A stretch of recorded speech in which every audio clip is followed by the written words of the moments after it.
Hello and welcome to our community discussion this morning. We are all here together. It's on the 2nd of May now, and great to see you all out today. Today, as Vicky so aptly puts it, is going to be a really interesting day. It's going to be a wonderful day. And we have actually as our leader today, Vicky. And she says we argue with we're ourselves. Very interesting topic. And I suppose that it's you're going to let us know a little bit about what that means, and and help us to lead a discussion on that. So I'll just turn the time right over to you, Vicky. Thank you very much. I know the title is a kind of funny, but I didn't know what else to call it. Because I want you to, if you can, draw some parallels to what you've already been taught in the CHC course. So I am going to start.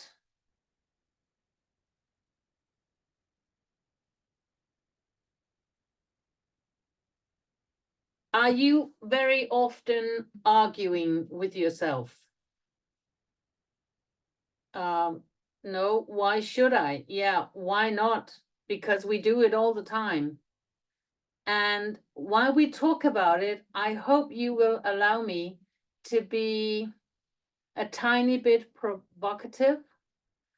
And if I may, I would wish for you to listen to this with an open mind, because it might be a tiny bit far out sometimes.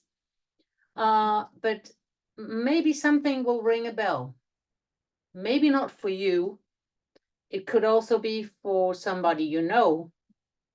I know when I've done it in Danish, a lot of people will draw a parallel to a family member. But you might also see that there might be some things in your life that you certainly say, that's why, and now it makes sense. So let's try and see what this can come to. If and when you are talking to yourself, are you listening to what you're saying? Are you aware of the words you are using? We are talking about your internal dialogue. Because when you talk to yourself, it is very important that you like what you hear. Because if you do not like what you hear, you might confuse everything. And why would you choose to confuse everything? Because that is not necessary. I think confusion is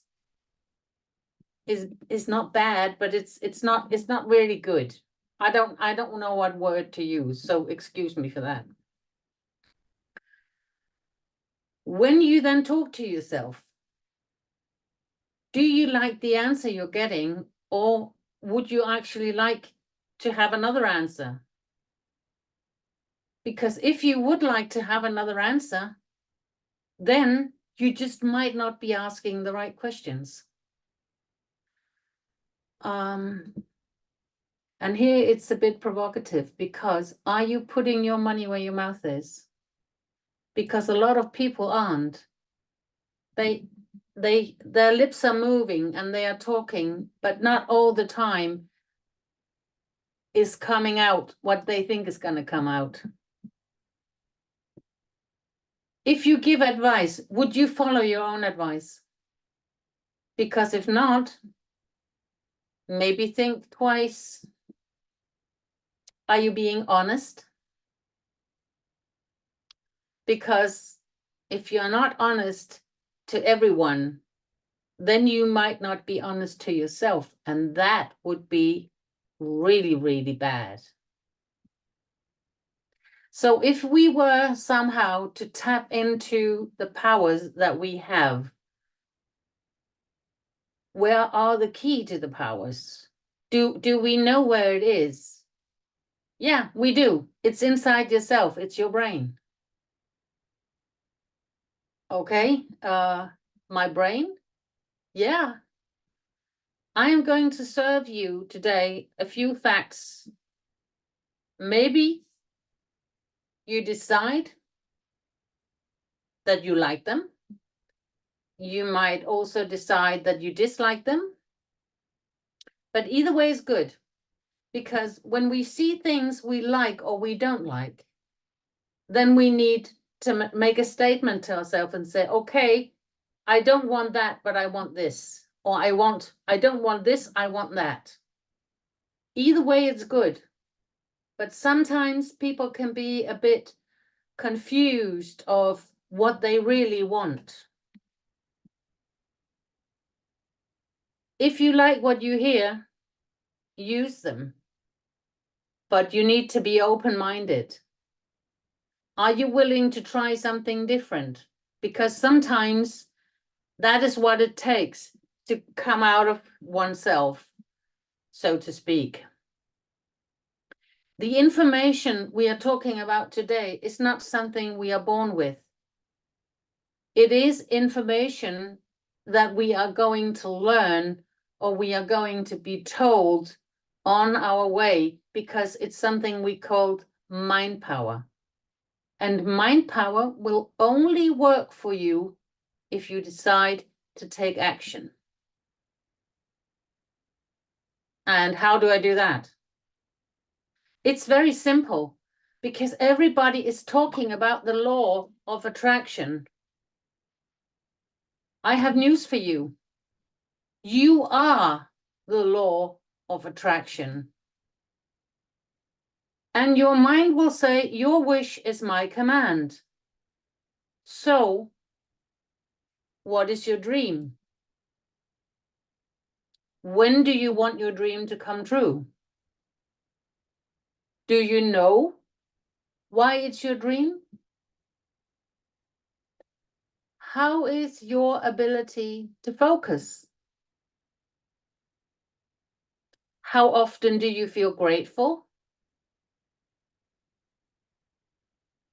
Did you know that your whole life is a reflection of your thoughts? So a little good idea. Think well and always positive. You have guessed already, we're talking about dissonance. And I would like to swing it a bit and say self-dissonance, because that is actually a term too. And when we're talking about that, I would like to ask you, are you often adjusting your thinking? Not allowing yourself to think what you really, really want to think, or is someone influencing you? Are you taking other people's opinion, or do you often agree to disagree? Stand your ground without hurting anyone or getting angry. I think that is a good point. Do you ever agree to gain peace? Saying, okay, I agree, whatever you say, it's fine with me. Yeah. And then it keeps nagging in the back of your head. Did you know what selling yourself short can do to you? Because it can do. It can make you lose your sleep. It can make you fail to digest your food proper. There's a lot of things that can actually come to you when you sell yourself too short in a matter of what you think. Are you afraid that your words will crash with others' opinion? Are you thinking very thoroughly every time you speak and saying, oh no, I can't say that because then he's going to be mad, or no, I better put it that way, or she's going to get annoyed? Or will you just come out and, you know, be true to yourself and just say what you want to say, of course, without hurting anyone.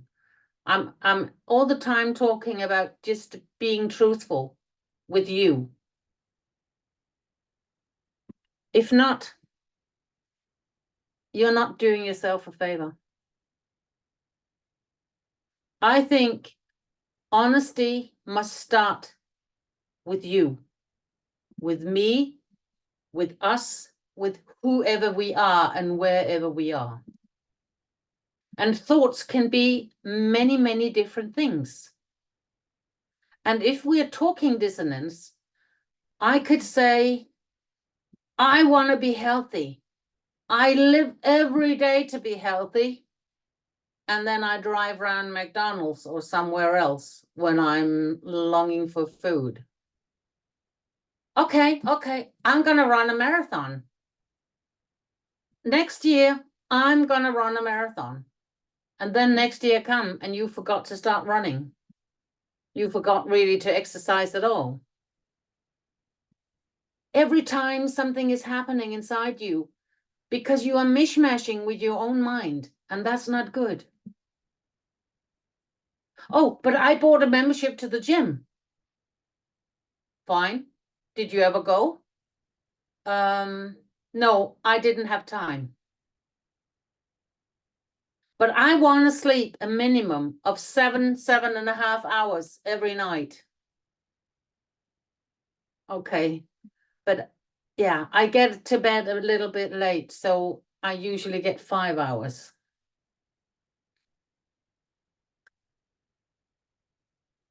I am sure I am very well hydrated. I get all the water I'm supposed to have. And then when we measure it, you are hardly drinking a liter. It's so easy to say. But if you don't know for sure, then you don't know for sure. Thoughts are actually going to become whatever you make of them. So why not make them count? I would.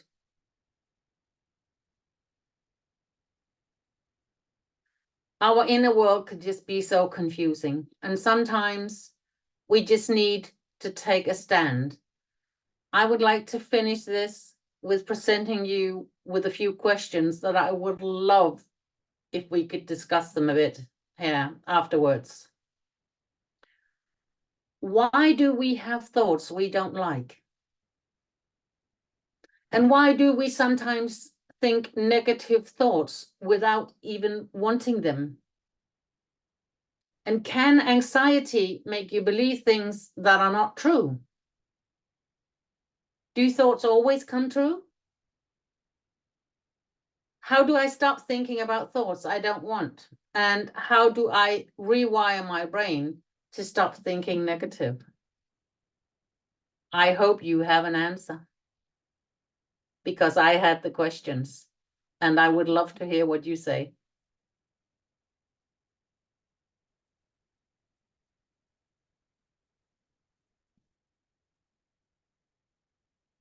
Oof, you are very quiet. Vicky.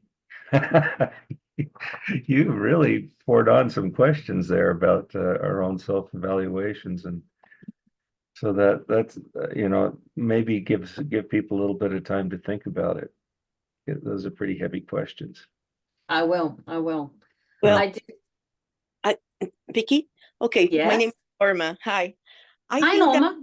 How are you? I think that the brain is meant to always tell you the opposite thing, and usually it's more negative than positive. That has been proven, that whenever the mind gets some thoughts, it's usually the negative. So we have to kind of like train it or train ourselves to think something positive. Most of the questions that I ask myself when I start thinking negatively is that true? Is that true? Because most of the times we just imagined, and we're thinking possibly in the future, that is the probability that everything is going to be like something that we are just imagining, and probably it will never happen. And that's what causes anxiety. And bringing us back to the present is hard sometimes if you don't train your brain. And a lot of negative thoughts are going to come, because we are imagining what is going to happen in the future. So for me, usually I ask, is that true? Mm-hmm. Am I sure that that is absolutely true? And if it is, most of the times you will realize that it is not true. It's just something that you're imagining. And our brain is going to throw you hundreds of negative thoughts before you can train it or train yourself to make it into something positive. I will allow myself to not agree with you. Okay, that's fine. I actually believe that positive and negative thinking is a habit. Mm-hmm. And positive and negative thinking is something you might have heard all the way up through your childhood. So you've actually taken in not maybe the same words as you heard, but you just changed them and they are still negative and the meaning is the same. I really believe that positive thinking is something we choose. I was not born to think negative. So any other comments, Gary? Becky? Yes, Brent? Yes. Yeah, we're all born neutral, but most people, as Norma said, that because of society and the environment and the programming that we have as a society in this day and age, from radio programming, TV programming, magazine programming, school programming, are programmed to think negative. And so the babies are started out programmed to be negative. So in general, I think most people are programmed to be negative, but they're born neutral, like you said. But other people, they program their children to think positive. And there's and you see this in school. You've seen the ones that are always glass half empty and the ones that are glass half full.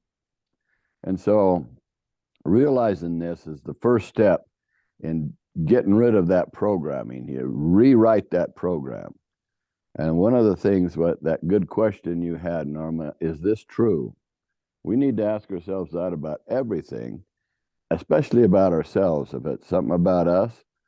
And then if it is, we think it is true, say, well, that's not like me. You gotta have little phrases that deprogram the crap in there. And one of them is, that's not like me. Next time I'll do it this way. So that's a good discussion, Norma. Thank you, Brent. Judy? Yeah, I agree with Brent. And there's a whole lot of stuff when we're born and our mothers, for instance, start reading us nursery rhymes. Have you ever really looked at some of those nursery rhymes and what they say? They're horrendous. And so, but they don't realize what they're doing at the time.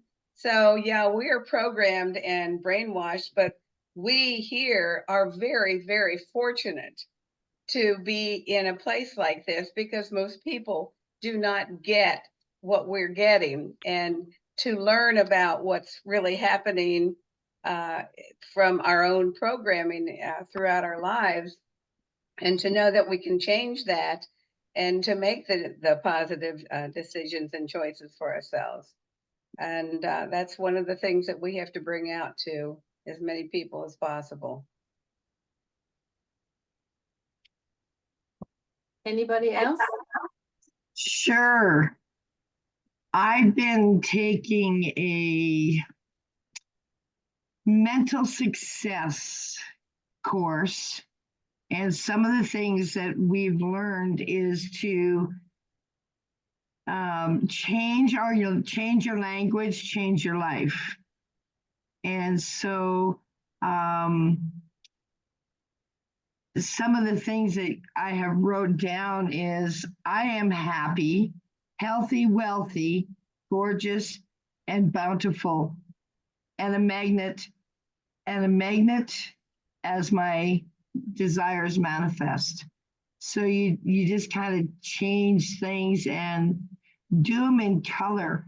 Like if you're writing any affirmations or anything, write them in color, because our mind, our brain, colors excite them. And so these are just some of the things that I've wrote down. I release myself from the burdens of my past. And another mantra that I use is, and I have it on my wall, and that's why I'm looking up, because I'm reading it. I wash away any energy that is not mine to carry. I release myself from the burdens of the past. I nourish myself in a blessed, sacred light. I am restored. I am recharged. And these are some things that I kind of do every day to say you've talked to a person and they have all this negative stuff, or, so-and-so this and so-and-so that, and yada, yada, yada. I just say, I don't disagree with him and I don't agree with him. I just try and say, have you, your thoughts are what you become. So if you change your thoughts, there again, you're going to change your life. So that's kind of, I agree with Brent and Judy, and we are programmed from the time we're children. And Yeah, but one thing is being programmed, but we don't have to be negative. Exactly. And I try and, that negative person that I've just talked to, I try to turn the end of the conversation, I try to turn it into a positive.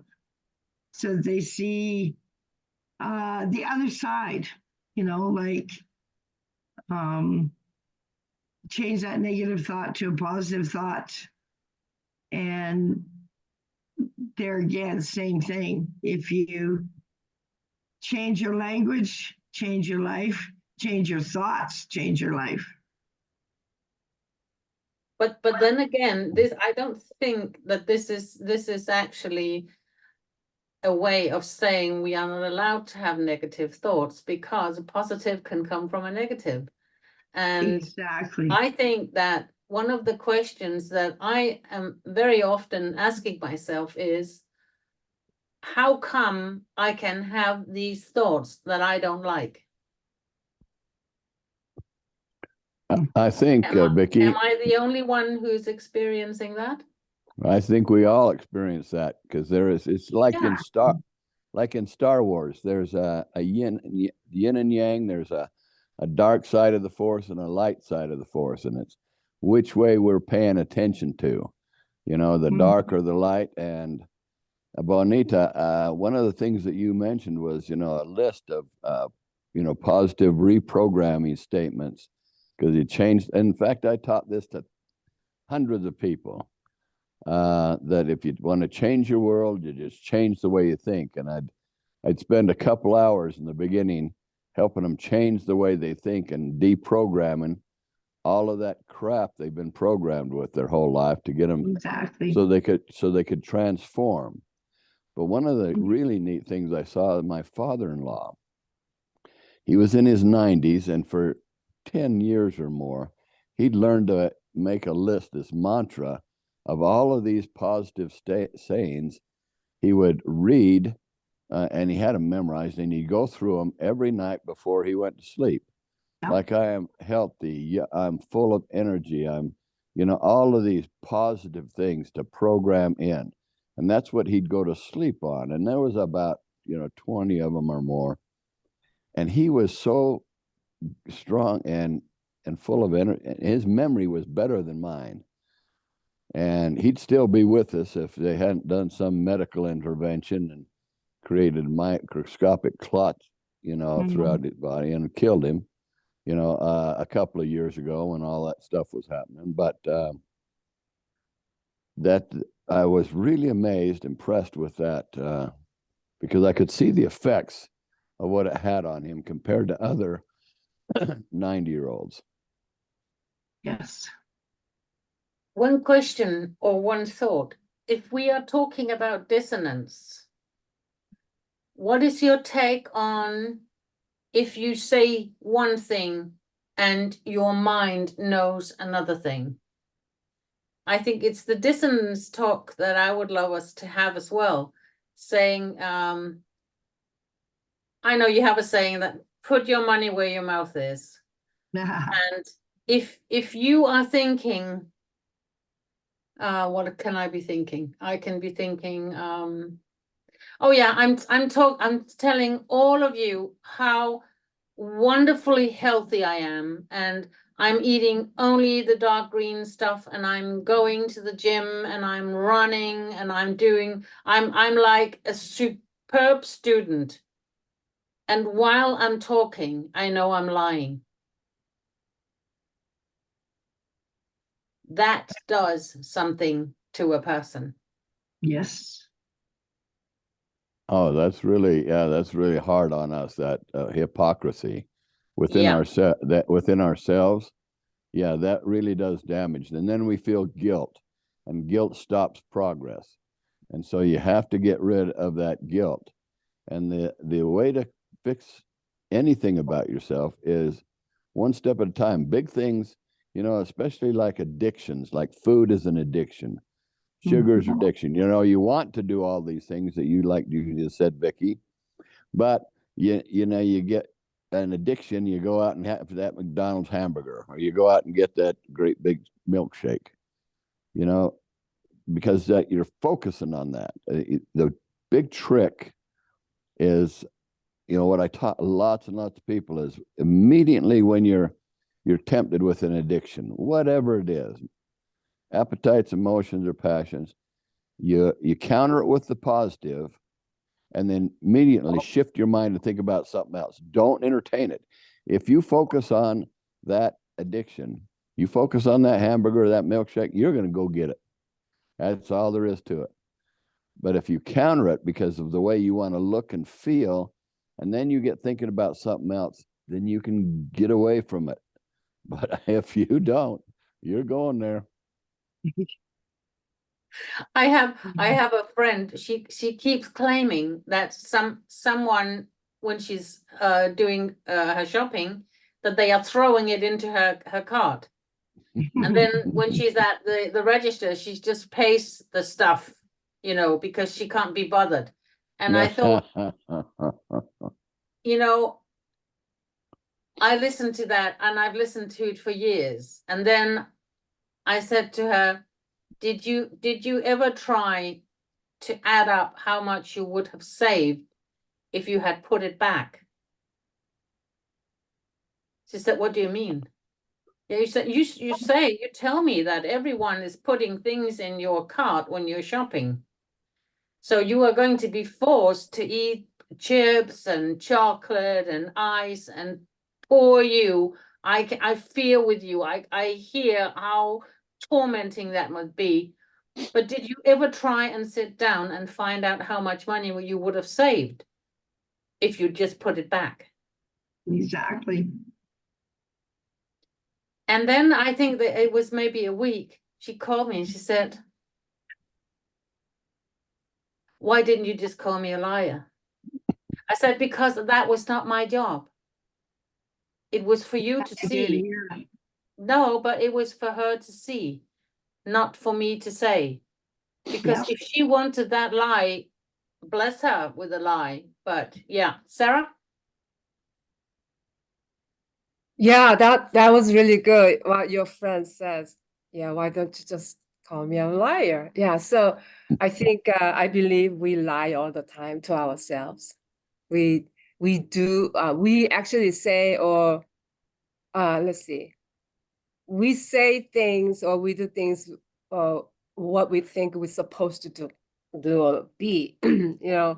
So it's kind of like going back to I would say like a people pleasing, because and back to again those we live with the ideal self. I talked about those three U's before: ideal self and real self and true self. So when we are born, I'm going to go back to the general question you offered to us, Vicky.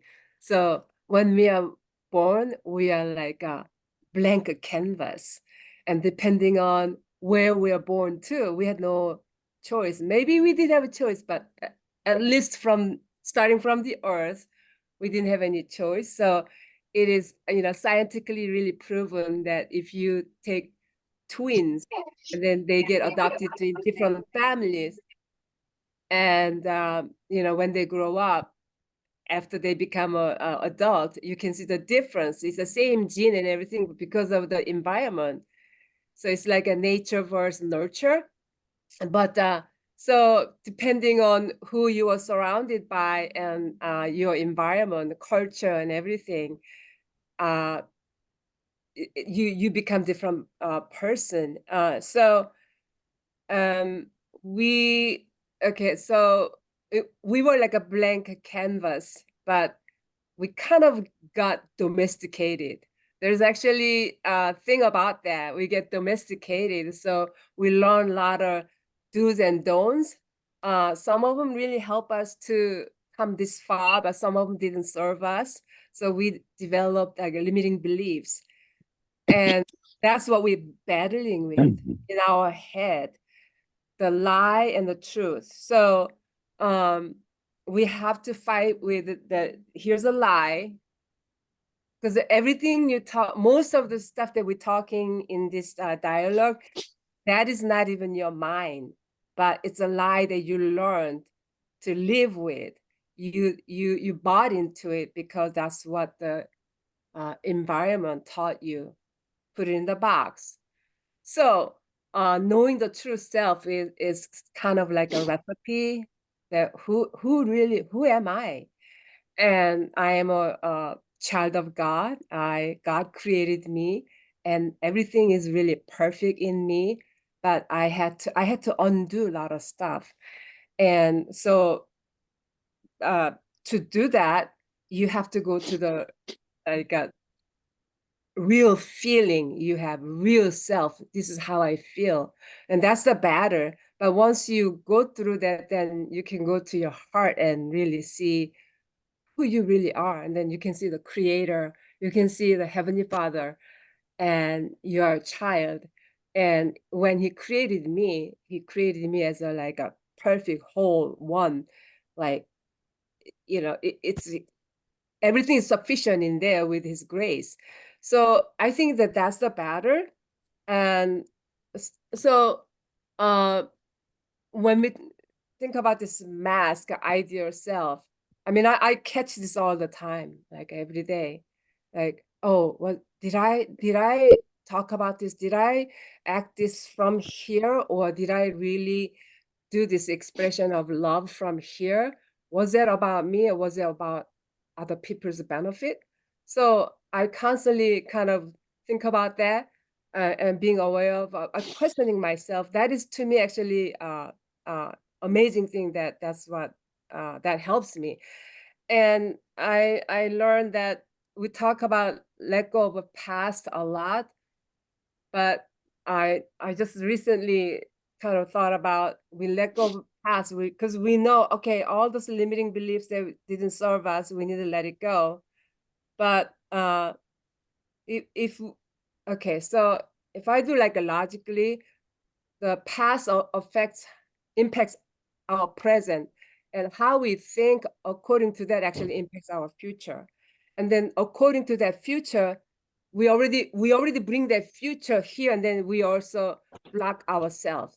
Like, okay, I am okay, so I'm gonna go like, okay, I don't have much value, so right now I'm gonna act according to that, then when I look at future is not really bright. So okay, that's the future. So why, so I don't do much here. So we need to let go of the future today. We're creating based on the past, and we kind of like are bypassing the present. So I know this kind of a little bit funky, but that's what I got. So fighting with the lie and truth, and that. So I think that's what you're doing today, Vicky, is really, so we're dealing with this real self. So, all A right. question or a Thank you. question or something that I would love to share in that retrospect, because I totally agree with you, Sarah. And in the ideal world, where people have an open parachute and they want help and they want to receive the help, there's all the help they need. Some of the people I've been working with have had what I call a masked personality. They have been raised in not maybe the opposite way of their personality, but they have been raised to oppress who they are. And they don't know how to get out. I see them like, sitting in a jail cell, rocking the bars and saying, come and help me. Can someone find the key? And then when you present them the key, they do not dare to go out of the cell. That was metaphorically speaking. I hope you are with me still. Yeah. So any thoughts about that? Any of you been raised masked and later in life found out that you were not really who you thought you were someone else? Yeah, I think all of us have done that a little bit somewhere. I did, Me too. when I was young, and that jail cell, and you've been programmed, so that it's like that elephant that's tied to a stake when it's a baby, and it can't get away from that stake. Well, it grows up to be a big elephant, and it can walk away and pull away from that stake, but it don't. It's because of that stupid program, just like you're an example with a key. Well, when you have a mental or a physical addiction or a program, which is the same thing, like all my clients, I would tell them, okay, we all have this addiction to carbohydrate. And so you can once a week, because you have this goal, you have this vision of what you want to change your world. So once a week, you can have whatever you want, a free meal, and anything you've been craving, go ahead and have that meal. The rest of the time, you're strict. Or the ones that had smoking addiction and they wanted to stop smoking. You got to have the vision. I am not a smoker anymore. You look in the mirror and you don't see that. And so what you do is every time you feel like you're going to have a smoke, you look at what time you had your last one, and you just extend it an hour from the time you had the last one. And then the next time, every time, you just extend it by 1 hour. Pretty soon, it's days before you have another smoke. And the mental thing is the same way. Every time you have this negative thought about how stupid you are, or that's, anything like that, first step is to recognize, that's a lie. I'm lying to myself. Okay, I'm not like that. One little step at a time, and you can make progress and get away from that cage that has been holding everybody. I think to me, it's a very interesting talk. Gary? Oh my goodness. I've tried to understand how my own mind works, because sometimes I'll be at a task and say, oh, it's only going to take me 10 minutes. But in truth, I know it's going to take an hour and a half or two, It happened to me when I was moving, oh, I can pack this room up in 10 minutes. No problem, And then I sometimes I even have dreams at night. And this really distresses me a little bit, where I need to get somewhere, or I need to do something, or I need to get away from something. And it's just this urgency that I feel, right? And I'm going down the road, and I can see if I just can get to the end of the road, I'll be free of this, right? And then a blockade comes up.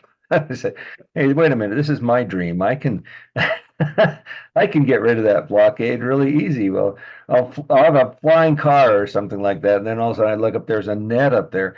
And so what in the world's going on? Because it's my own mind blocking me and saying, no, this is not true. You can't go there. And I don't understand why, but I do understand that it's very frustrating. It's very painful sometimes when you're trying to break through these barriers and you don't, like you say, kind of give me the key. And you do have the key. I do know that over time, though, you can't build a house in a day. Over time, you do, as you're programming yourself, gain these positive attributes. I don't know if it's something that you can just snap your fingers, though, and say, it's here. It does take a little bit of time. If you want to hydrate it, you need to take 2 or 3 weeks of doing the hydration. If you want to build muscle, you have to take some time. It's a little bit at a time thing. I think it's a little bit that way when you're trying to get out of these prison cells. Yeah. I would love, I see you, Sarah. I would love to introduce to you my worry box once again, because what the worry box can do is, if you have that little box, and every time you have a worry, you will write it down and fold it neatly and put it in the box. Then your subconscious mind doesn't have to think about it. It doesn't need to remind you every time, saying, oh, don't forget that.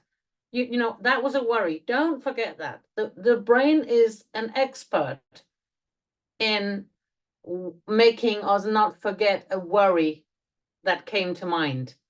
But in the second you've written it down and you put it into your worry box, the mind is going to let you off. Then you could actually draw a worry or two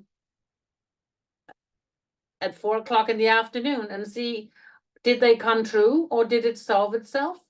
9 out of 10 times it solved itself, so you can just tear the worry and throw it away. But I think also that sometimes when we have a personal dissonance, it will help to write it down.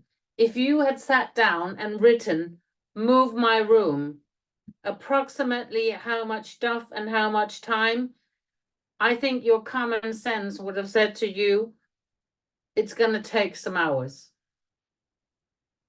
And then every time, if you know, and I have never experienced what you talk about, and so I always put on an hour or half an hour extra, just in case. Sarah? Oh, so beautiful what you just said about writing down. So I want to share the one exercise I did at the landmark education. When I attended the very first level forum, we had to do exercise writing down your story, especially the worst one or whatever's your problem, your what is it? Complaint. So we had to write down. I don't know. I think we had to write down either 20 minutes or I forgot how long, but we had to write down same sentence, one sentence. Why this? I might complain, and I have to write down over and over and over. And then I had a partner, and then I had to read my complaint. I don't remember, like 5 minutes continuously. And then, oh my gosh, it was so powerful. I had to drop it because I see the lies. These are, maybe there's some truth there, facts, but I made a meaning out of it and I completely created a lie. And that's how I got out of this jail cell jail. And so here's a beautiful fruit that I had recently. I was coaching this person. He comes in for 6 months. Every time he comes in, he talks about his past, his father, his why he got so wounded. And so I asked him about his father's father. But anyway, at the end, one day I decided to have a powerful question. I asked, so how long do you want to recite this story? 2 weeks, 6 months, or 10 years? You decide. He's completely free today. So That was brilliant, Sarah. yeah. I never like you never told your friend she's a liar, but he himself became later, I lived in complete lie that I created, and I'm gonna break it down. And he's Yeah, out. but you also know, Sarah, sometimes you can just feel this is not my call.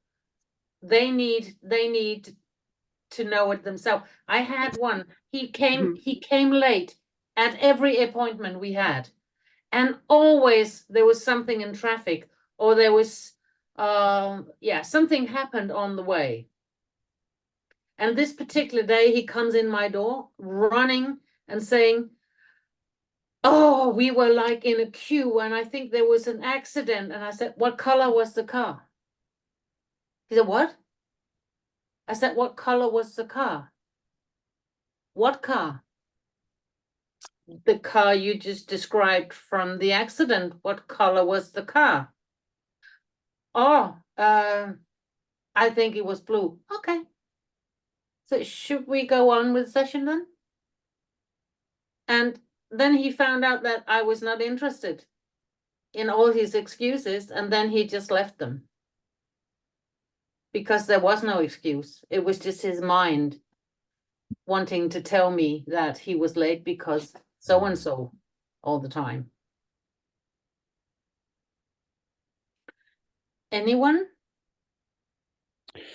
Anybody that would like to make a comment, don't worry if you bring something up that somebody else thinks is wrong, or don't worry about making a mistake, because we will help you with that. We will smooth that out and make you understand that from your perspective, we understand, and we'll help you try to look at it a different way, or make you understand why it came out that way. So in this group, you can always feel relaxed no matter what you bring out or comment. It's not going to bite you.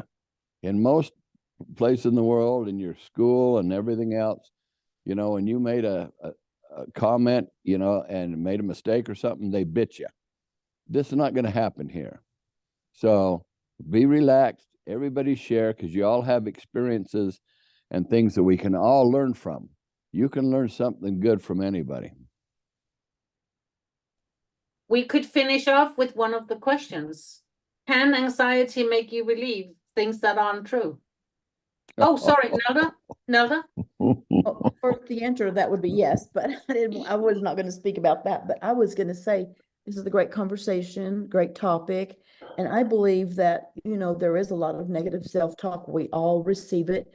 But to me, always think about, analyze it. Where's it coming from? Don't say anything to yourself that you wouldn't say to anyone else. So why do we say it to ourselves? We're precious. We're precious cargo. We're precious people. And I think we should treat ourselves that way. So be gentle and encouraging with ourselves. If a negative thought does enter the mind, evaluate it. Where's it coming from? And respond rationally. Affirmations. Wait a minute. I'm really not that way. This is what's good about me. I may have made this mistake, but how can I improve it? So think about things that you're thankful for and things before. Honestly, it's been years ago, but I'm so glad that we are able to analyze ourselves and go, why do I keep doing that? What is it that I don't like? And how can I change it? And we can, but we have to be aware of it. Remember our surroundings, the people you surround yourselves with, all of that matters. And so how we were raised, you know, anything trauma that we've gone through, there's a lot of issues. You can go a different direction with it, but keeping it simple. You know, don't say anything to yourself that you wouldn't say to someone else. Be kind to yourself. Love yourself. Begin there. And the same thing goes for others. Don't say anything to someone else that you wouldn't want to hear yourself, because it could be very damaging. And some people circle the wagon according to the thought that someone gave you. If someone said, oh my goodness, Vicky, you're amazing. You did this and this and this, and you're very articulate. You always bring a good topic. I'm giving you all good things. You're going to feel better. But if I go negative, you're going to feel like, whoa, wait a minute, defensive, and negative thoughts appear. But we can control what comes into your mind. So I was going to say, be careful with that, analyze, and just recharge and go, hey, I may not be good at this, but I'm going to be better. And this is the action I'm going to take. I think that went pretty good. Don't you, Nelda? Well, of course, I think so, because I'm just speaking from the heart. No, but it was just your last comment, and I thought, okay, I'm going to comment on that comment. We have a few minutes left. Lila? Yes, I want to say thank you for the questions. It's very important to ask questions. And I have a book about letting go, which has enriched much of my small self-talk understanding. I think a lot of self-talk coming, I give myself time to observe. Where is it coming from? Is it just, oh, the brain wants us to survive and doesn't like change? It's a comfort zone, but you need courage to the threshold. So also to put words into this. So I think I made some kind of breakthrough last Saturday. There was something called family constellations. It's a German Catholic priest created it some time ago, but it was like an emotional workshop. So you don't need to read, understand anything. But I got very close to some old feelings, also from childhood, like, and a lot of illusions. I've been feeling uncertain, if you were loved or everything like that. Everybody has a story. But one question is, I am important and I'm learning, but how is it? Ancestors, you say we are like a white canvas when we come into this world. So I've been reflecting on this, because they say that 2-3 generations, you have some patterns from there. So I just wanted to say that I've been thinking about that. So I stand still. It's like when I think of that, to be still. And also I have a small notebook in the morning. I didn't want to wake up, but it's like the dreams. Why is this content in the dream? So I wrote it down. I just wanted to sort of give some words to where I am now.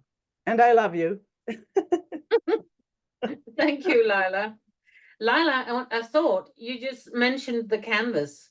An idea could be, if you don't know how your canvas looks, then buy a canvas, an empty canvas, and then find some magazines that you like, that talks to you. It could be anything. And then try to make a canvas from where you were to who you are now. Yeah. You might be surprised. You might be very surprised. Yeah. Because sometimes we don't even realize how much we've grown. We don't even realize how much positivity has come into our world. And we don't even realize that how much negativity we can talk about and still come out positive. Yeah. Wow. And that, I think, is very, very, very important. We have 1 minute, and I would love it if you would finish that off, Gary. Great. The minute. We will end on time now. Yeah. So this has been very interesting and very revealing conversation for me. Because of course I love to study how the mind works, and often we don't even know how our own mind works. I think it's very it's a good exercise to argue with yourself once in a while. Now, you don't have to take yourself seriously. You don't even have to believe yourself. You can make up your own mind as to who you are and what you want to be, and that is the wonderful thing in this world. We don't have to do that. This is a wonderful conversation that we've had, and I know that 100% of us, since we're human, have gone through all this self-talk and self discussion thing. There's none of us that haven't. And however, there are none of us that are restricted by that self-talk, by what we believe in ourselves. If we so wish, we can change our mind. And like Brent said, just don't pay attention to it. We can think of something else. We can go on and even be greater if we don't want to listen to that. That's wonderful. I can tell from personal experience that sometimes it takes time, but as long as we're making progress day by day, and we're arriving at the place, then we know that our minds are stronger, our bodies are stronger, our thoughts are more capable, and we are developing to be a more capable, wonderful person. And I think that's pretty cool. I think that's pretty good. You have to think about that for a little bit. My wife says I'm wiser now than I used to be. So that's my 2 cents worth. Love you guys, and I hope that you just keep on in the game. Keep in the game and keep fighting, arguing with yourself, but make sure that your real self, your true self, like Sarah said, wins. All right. Love you guys. We'll take care, and we'll see you then next week or whenever. I'm not even sure what the topic will be next week. The next week will be Judy speaking on. No, she's got a guest. She's got Alan. My life with energies. Oh, great. Alan will be speaking about energy. That's what we need to do to have. Thank you very much. And so everybody have a wonderful weekend. We'll see you next week then. Thank you. Bye-bye, everyone. Bye. Bye.